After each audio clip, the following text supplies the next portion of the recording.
இந்த வந்துட்டேன் ஆதிமா. ஏ தமிழே, நில்லுடி, என்ன அவசரம் உனக்கு? அம்மா ஆதிர, நீ முதல்ல உன் புருஷனை கூப்பிட்டு சாப்பிட வைமா. மாமா, அவரை நான் கூப்பிடுறேன், நீங்க எல்லாரும் முதல்ல வாங்க. இல்ல அண்ணி, முதல்ல அண்ணன் வந்து சாப்பிடட்டும், அதுதான் கரெக்டா இருக்கும். அண்ணி எதுவும் யோசிக்காதீங்க, நீ போய் அண்ணனை கூட்டிட்டு வாங்க.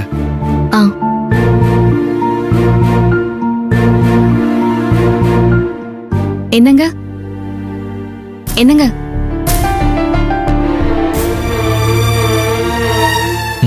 என்ன ஆகுது? சாப்பாடு ரெடிங்க, சாப்பிட வாங்க. எனக்கு சாப்பாடெல்லாம் ஒண்ணு வேணாம். ஏங்க நில்லுங்க, எதுக்கு இப்ப சாப்பாடு மேல கோவத்தை காட்டுறீங்க? நான் எது மேலயும் என் கோவத்தை காட்டல, நான் யதார்த்தமா தான் வேணான்னு சொல்றேன். ஏங்க ஏங்க இப்படி எல்லாம் பண்றீங்க? நீங்க காலையிலயும் சாப்பிடல, இப்ப மதியமும் சாப்பிடாம பட்னி கிடந்தா உடம்பு என்னத்துக்கு ஆகும்? வாங்க சாப்பிடலாம். வேணான்னா விட மாட்டே ஆகுது. ஐயா பிரபுகண்ணா, நீ பசி தாங்க மாட்டேன்னு எங்க எல்லாருக்கும் நல்லா தெரியும் ஐயா. தயவு செஞ்சு சாப்பிடியா. பசிய தாங்க முடியாததெல்லாம் நேத்து வரைக்கும் அந்த பழைய பிரபுவுக்கு. இன்னைக்கு இருக்கிறது புது பிரபு. இவனுக்கு பசி மட்டும் இல்ல, எல்லாத்தையும் தாங்க முடியும். அண்ணா, எல்லாரும் சேர்ந்து சாப்பிடலான்னு நாங்க எல்லாரும் வெயிட் பண்றோம். என்னண்ணா இது, பிடிவாதம் பிடிக்காம வாண்ணா சாப்பிடலாம். ஆதிர, எனக்காக யாரும் வெயிட் பண்ணிட்டு இருக்க வேணாம். அவங்க வயிற்றுக்கு அவங்க சாப்பிட்டுக்கிட்டோம். தயவு செஞ்சு என் மேல யாரும் எந்த அக்கறையும் காட்ட வேணாம். நான் பாட்டுக்கு என் வேலையை பாக்குறேன், மத்த எல்லாரும் அவங்க வேலையை பார்க்கட்டும். ஏப்பா பிரபு, இருப்பா. நீ பண்றது உனக்கே நியாயமா இருக்கா? எங்களை எல்லாம் நீ தண்டிக்கிறதா நினைச்சுக்கிட்டு உன்னையே நீ ஏப்பா இப்படி தண்டிச்சுக்கிற? நீ சாப்பிடலன்னா இங்க நாங்க யாரும் சாப்பிட மாட்டோம். ஆதிர, இந்த மாதிரி சென்டிமெண்டா பேசி சிம்பத்தி கிரியேட் பண்ணி மண்டை கடு ஒரு வேலையெல்லாம் வேணான்னு சொல்லு.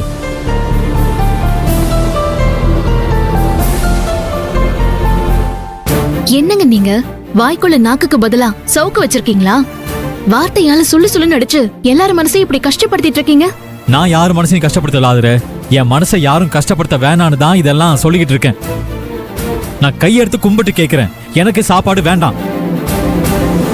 ஐயோ, சாப்பிடுற நேரத்துல பிரச்சனை பண்ணி நம்ம வயித்துல அடிக்கிறாங்களே. இந்த சண்டையெல்லாம் சாப்பிட்டுட்டு சாவகாசமா போடக்கூடாதா? அண்ணே, ஏன்னு சாப்பிட வரமாட்டேன்னு சொல்ற? சாப்பிடாமலே பட்டினி கிடக்க போறியா? நானா? நான் எதுக்கு பட்டினி கிடக்கணும்? அப்படியெல்லாம் ஒன்றும் பட்டினி கிடக்கணும்னு அவசியம் இல்லை. ஆன்லைன்ல மட்டன் பிரியாணி ஆர்டர் பண்ணியிருக்கேன், சூடா வந்துகிட்டு இருக்கு. அத நான் மட்டும் சாப்பிட போறேன். அதுல இருந்து யாருக்கும் ஒரு பருக்க கூட கிடையாது.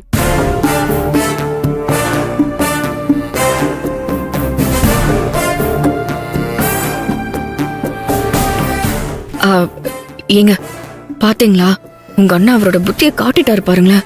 நாம எல்லாரும் அவருக்காக சாப்பிடாம இருக்கோம், அவர் என்னடானா மட்டன் பிரியாணி ஆர்டர் பண்ணிருக்காரா?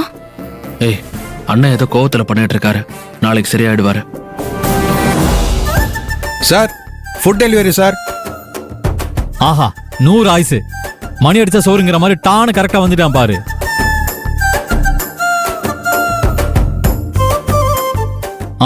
என்னப்பா, பிரபுங்கிற பேருக்கு வந்திருக்கா? ஆமா சார்.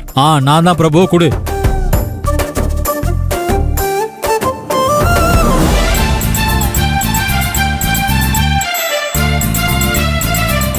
பிரியாணி நல்லா சூடா இருக்குல்ல சார்? வெயில தானே வந்திருக்கேன், எல்லாம் சூடா தான் இருக்கும். சரி சரி, ஓகே, வரேன் சார்.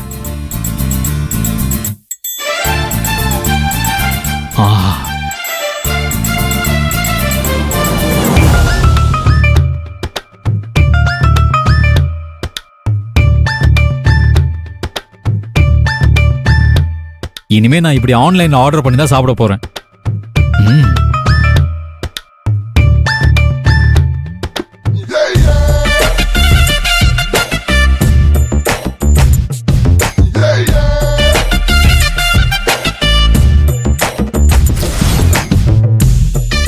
அட அட அட அடா.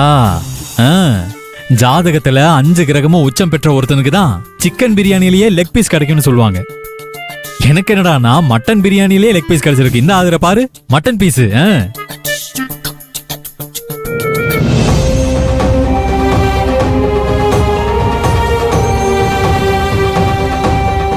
என்ன அண்ணி, பெரிய அண்ணையே இப்படி நடந்துக்குது? ஏங்க, நான் சொல்லக்கூடாதுதான், ஆனா என்னால சொல்லாம இருக்க முடியல.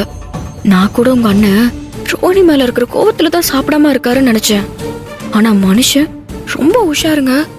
இன்னைக்கு வீட்ல வச்சுதான்னு தெரிஞ்சுட்டு வெளியில இருந்து நான்வெஜ் வாங்கி சும்மா வேட்டையாடிட்டு இருக்காரு பாருங்க. இதெல்லாம் ஒரு பொழப்பா?